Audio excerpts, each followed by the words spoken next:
So you want to start drag in 2025? Well, listen, babe, you're a little late to the femininomenon. Did I say that right? Femininomenon. A what? A femininomenon! Hit it like rum pum pum pum.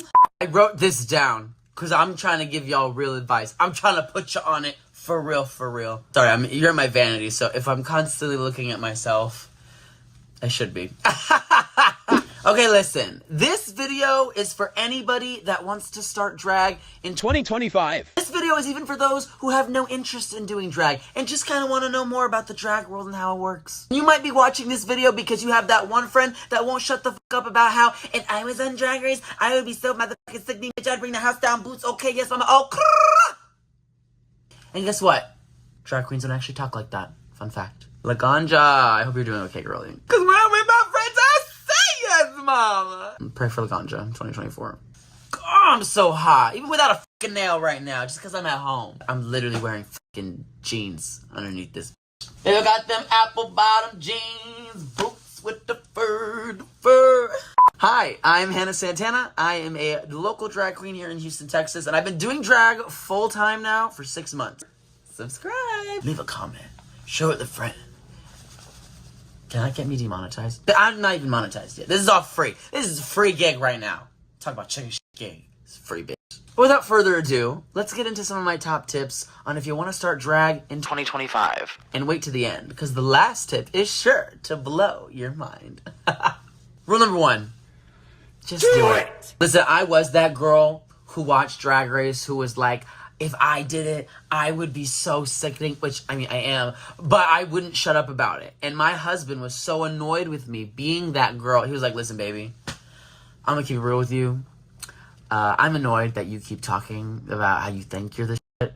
Baby, if you really think you're the shit, go be the shit, because this is getting old. Drag can mean a lot of different things for a lot of different people. You don't have to take it as a profession. It could just be something you do for fun or not. It could be something you want to do as a profession, but you don't know unless you try. And listen, and if you fail a lot, you might realize that you're a really bad drag queen, and that's okay. Because I learned that I'm a really good drag queen, and that's amazing. Okay, if you're gonna get into the drag scene, you have to support local drag. I began to pass out. Then my head hit the wall. Boom. The only way you're really gonna know what you like about real drag is if you go watch other girls do drag in real life. Because you might love certain girls, you might not care for other girls, but at the end of the day, you need to support the girls regardless. Protect queer art. And listen, if you're in a small town where there maybe isn't a drag scene, baby, that's why they got this channel. That's why you can follow girls on the internet and surround yourself with like-minded people. Tip number 3, and I know you're not gonna like it, free labor. Working for free. Working for no money. Get over it. Sometimes you gotta work for free, bitch. Pay your dues. No, all jokes aside, you're not gonna get booked for your first show. Not unless you're me. No, I'm just kidding. Just kidding. No, my show was, I did a cameo with Mistress. I didn't even do it. I wasn't paid.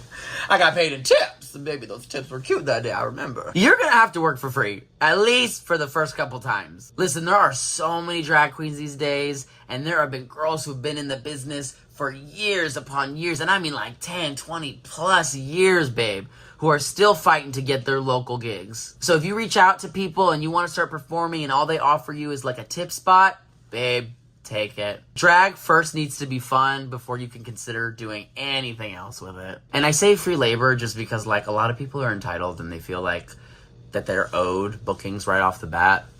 But, like, babe, you don't have a wardrobe yet. You barely have any styled wigs. You barely have any, like, heels. And if you do they match your outfit? Do you match? Do you match, baby?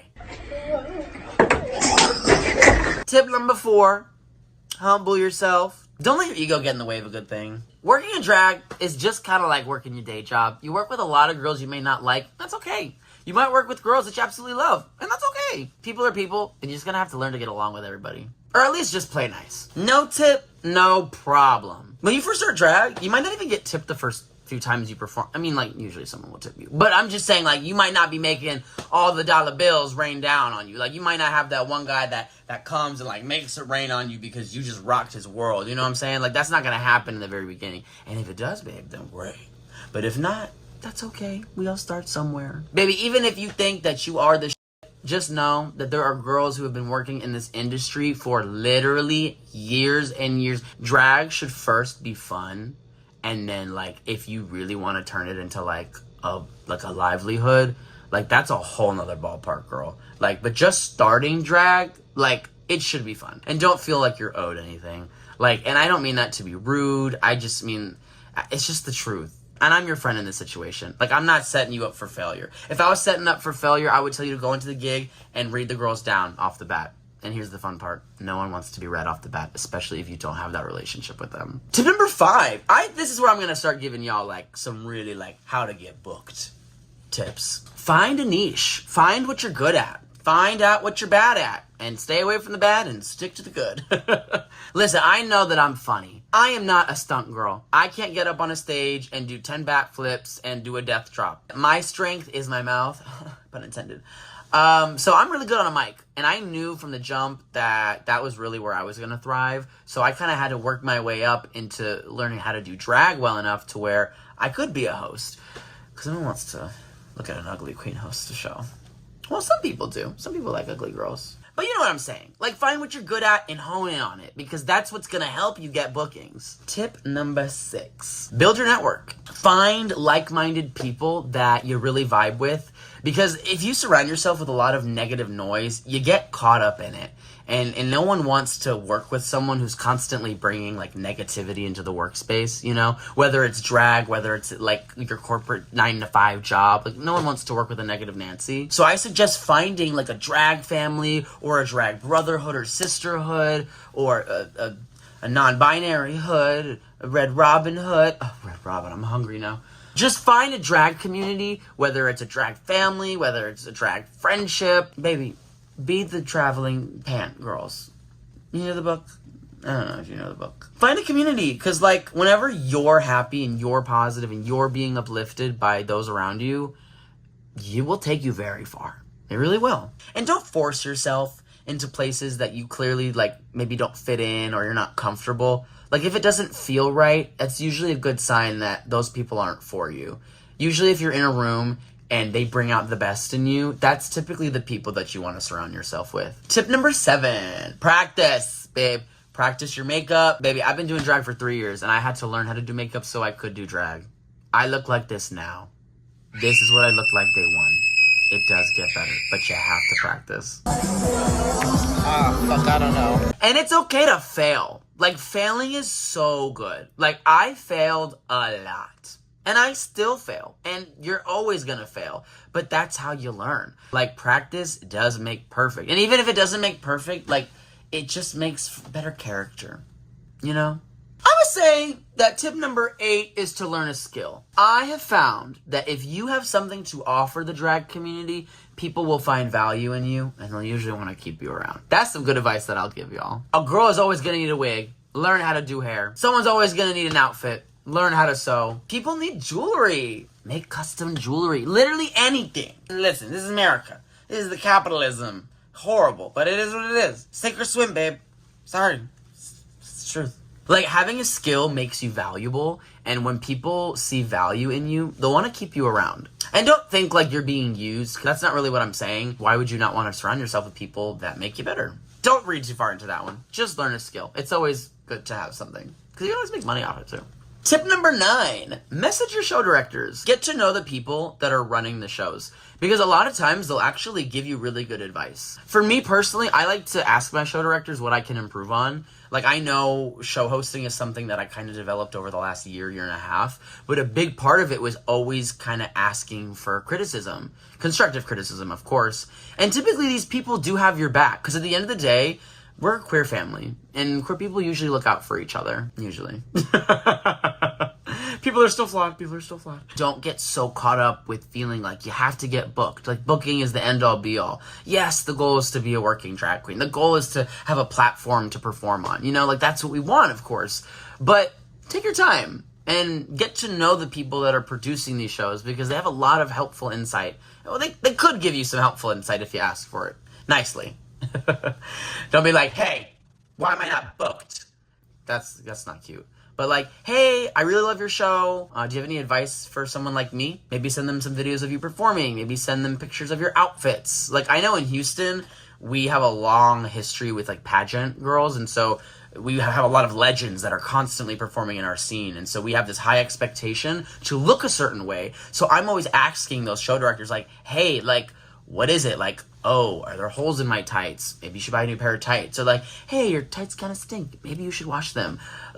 Like, that's a little rude about the tights thing. But I mean, I would rather a sister tell me that I stink. I don't stink. I don't know why I'm talking about stinking. Which reminds me, I do gotta wash my tights though.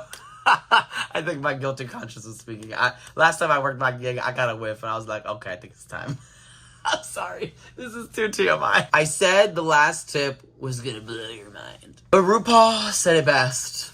Everybody say I kind of talked a little bit about this earlier, that no one wants to work with a negative Nancy. At the end of the day, what you put out into the universe, you are gonna get back. So I always say that you should love on your community and love on the people around you, especially in the drag world, because people will remember that. A lot of girls can get like caught up in the drama, which I think I really should have named this like, don't get caught up in the drama. I think that's what I'm going to change this rule to. Yeah, everybody say love, but also don't get caught up in the drama. Listen, at the end of the day, like, we're all human beings. We're going to want to kiki. We're going to want to gossip. We're going to want to talk our shit sometimes with our close friends. But it's really important to not let yourself get caught up in the mess. Because sometimes it's really easy to get lost in it. And that's me speaking from personal experience. But hey, we grow and we learn, and that's what you're supposed to do in the world. And this is really the best piece of advice, because just because you are the drama doesn't mean you gotta bring the drama. You know what I'm saying? I don't think I'm the drama. Nobody wants to work with somebody who's constantly bringing negativity into the workplace, and that's a real life advice and a drag advice. Funny how they kind of work. What if drag is actually the secret of life? I think it might be. Drag is a lot of work. And it's hard work, but it's fun work if you have the right attitude. And that's why RuPaul says, everybody say love. Or at least that's why I think he says it. Listen, one of my best friends, Miss Amber, she's a Southern belle, and she told me, I wrote this down, so I'm looking over here. She told me, baby, you catch more flies with honey than you do with vinegar. And that's the gospel. That's the drag gospel, really. So those are some of my best tips that I probably can give anyone who wants to start drag or is just kind of curious about how the drag world works. If you like these tips and you like me, baby, you know where the subscribe button's at. You know where the comment section's at. Let me know your thoughts, your opinions. Did you agree with me? Did you not agree with me? Because if you don't agree with me, I'd love to fight you in the comments. It's good for my engagement. Listen, share this video with the friend that you know that wants to do drag, or just rewatch this video because this is probably for you if you're the friend that wants to do drag. My name is Hannah Santem. You are not watching Disney Channel, and I will see you in the next video. Bye!